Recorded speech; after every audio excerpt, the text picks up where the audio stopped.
long ball number 3 here on Friday. There are some United States women's national teamers headed overseas to the English Women's Super League.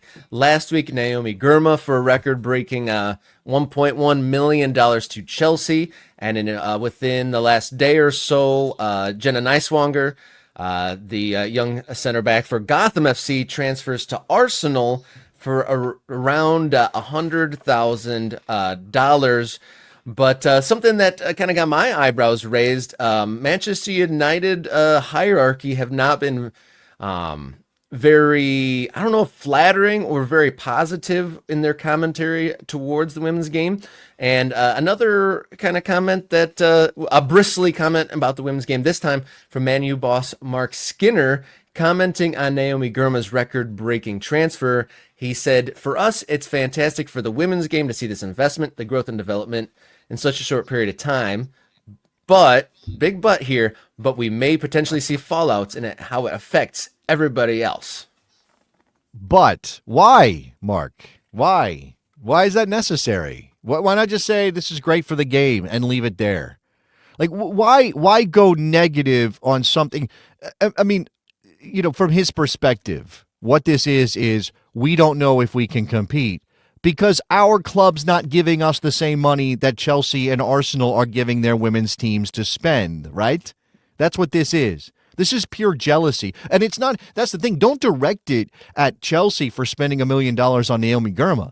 Don't direct it at the clubs who are willing to be aggressive and are properly valuing the kind of talent that they can sign. Go and talk to your bosses. Go talk to Jim Ratcliffe, who famously said, "Oh, I don't know if we can worry about the women's team right now because the men's team is such a mess." Shut up. Shut up already. Like, this is bad. And this is somebody working in the women's game, and you can't just be positive about what this means for the growth of the game. I'm going to compare this to American football. Are you a college football guy, Rob? Are you much of a college footballman? Yeah, to A little a bit, degree. a Yeah. little bit of college football. You got a Definitely. really big, massive college football program not too far from you, I imagine, in Ann Arbor, Yeah. Michigan, right? Yeah, And they get very in their feelings about college football up there in Michigan, just like everybody else, right? Well, with the Lions existing, that was the only ray of light for organized football in the area was Michigan. So a lot of people hanging their hat there, yes. So Dabo Sweeney, the football coach, right? Clemson coach, Dabo Sweeney, did some big things there. Dabo Sweeney, when NIL was on the verge of happening, I think it's before they actually changed the rules so that players could make money while in college. Mm-hmm. He said, "I will quit rather than deal with." He was so offended by the possibility of the players making money. You know why?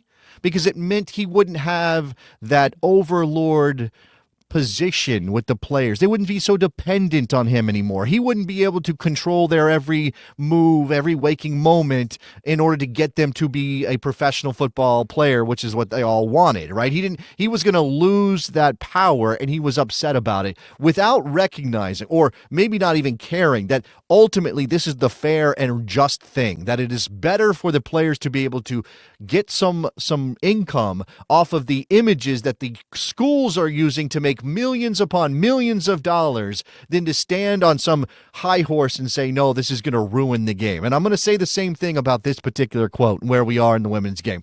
Shut up. Just shut up already. Just be happy that someone's investing in the sport you work in rather than try to undercut this because maybe Manchester United, whose bosses do not properly value women's soccer, are not giving you the support you need.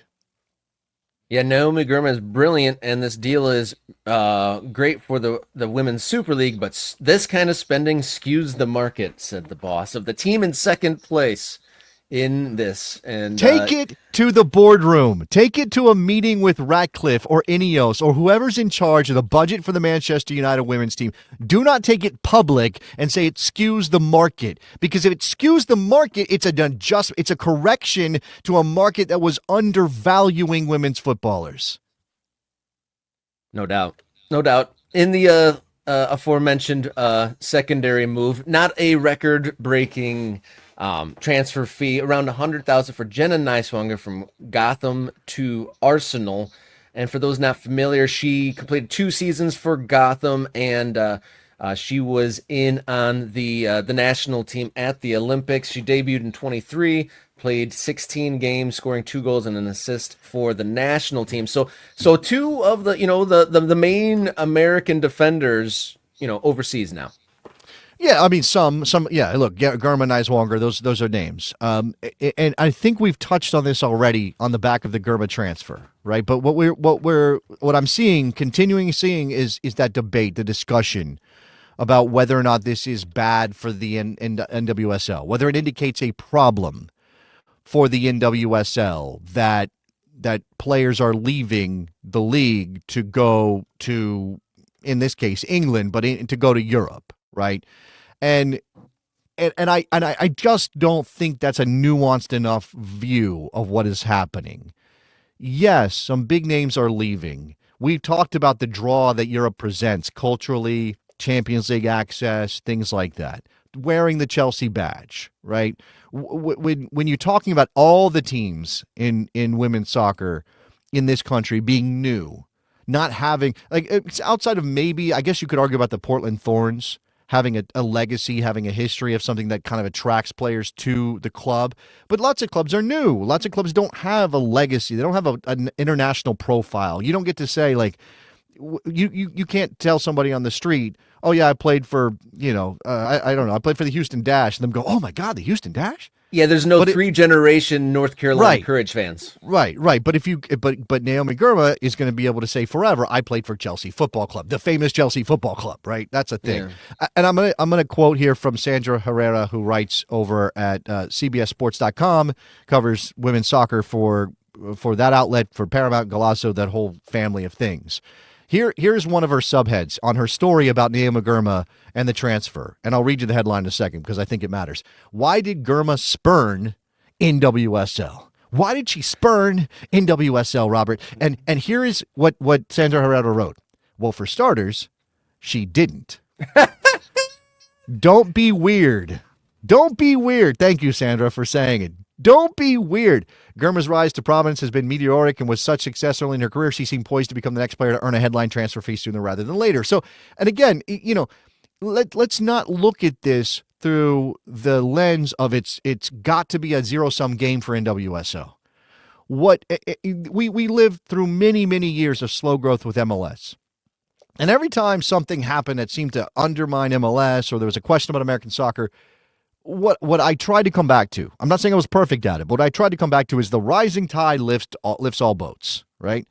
And we're at a point with soccer in our country that can be a statement you can use to sort of talk about anything, right? In this case, it's women's football, period, globally is what's being affected by this rising tide. Not just American women's soccer, or just not American, but everything.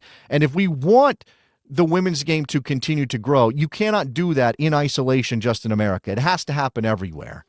And if right now Chelsea are the ones willing to spend $1 million on a defender, then we should be glad that defender is American.